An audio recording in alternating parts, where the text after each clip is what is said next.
বাহিরে কি পরিমাণ রৌদ্র, যদি বাহিরের দৃশ্য না দেখায় তাহলে তোমরা বিশ্বাস করবে না।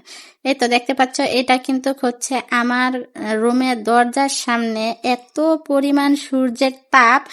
এখন কিন্তু কোনো কিছু রোদ্রে দিতে হলে শুকানোর জন্য আমার ছাদে যাওয়া লাগে না, দূরে যাওয়া লাগে না।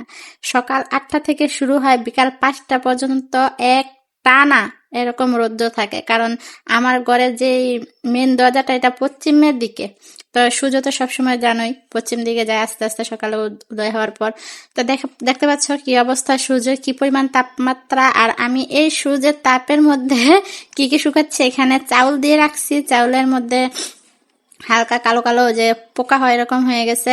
আর এগুলো হচ্ছে দানা, পেঁপের দানা, এগুলো শুকাচ্ছি চারা করার জন্য। আর মুড়ি। হঠাৎ এগুলো দেখে এমন পানি পিপাসা লেগেছে, মনে হলো আরে আমি না কলা পাকতে দিয়েছি, আমার কলাগুলো তোমাদের সাথে শেয়ার করি। দেখো কি অবস্থা হয়েছে। আমি 2 দিন আগে কলাগুলো এভাবে জাগ দিয়েছি, আমার আগের ভিডিওতে তোমরা দেখতে পাবা যে 2 দিন আগে আমি জাগ দিয়েছি, 2 দিন পরে মাশাল্লাহ মাশাল্লাহ একদম হলুদ হয়ে গেছে। আর এই কলাগুলো খেতে এতটা মিষ্টি ছিল আর একদম সফট কিন্তু হয়েছে। তোমাদেরকে আমি দেখাচ্ছি সিলে যে এক একটা কলা কতটা, দেখো কতটা নরম, উপর দিয়ে একদম হলুদ, ভিতর দিয়ে একদম সফট। এটা হচ্ছে অর্গানিক, কোনো মেডিসিন ছাড়া, নিজ গাছের নিজ হাতে কাটা এবং নিজ হাতে পাকতে দেওয়া এবং নিজে খাওয়া, অপরকে দেওয়া, আশপাশে যে আত্মীয় স্বজন আছে সবাইকে দিয়ে খাওয়ার মধ্যে কি পরিমাণ আনন্দ, একমাত্র যারা এরকম করেছে বা করে তারাই বলতে পারবো যে এটাতে কি পরিমাণ আনন্দ পাওয়া যায়। বাজার থেকে আরো মোটা কলা কিনে এনে খেয়েও কিন্তু এতটা তৃপ্তি আর সুখ পাওয়া যায় না। নিজের গাছে নিজের হাতে গড়া জিনিস খেয়ে যতটা সুখ আর তৃপ্তি, এখানে নিজে খাওয়াচ্ছে আশপাশে মানুষকে দেওয়ার মধ্যে যে আনন্দ, সেটাই কিন্তু সবচেয়ে বেশি আনন্দের। আর আমার ফ্যামিলির সদস্যদের আমি অর্গানিক জিনিস, মেডিসিন ছাড়া জিনিস খাওয়াতে পারতেছি, এটাই হচ্ছে আমার কাছে সবচেয়ে বড়। তো আসো তোমাদেরকে দেখাই যে একটা কলা ছিলে যে কলাটার ভিতরে কেমন।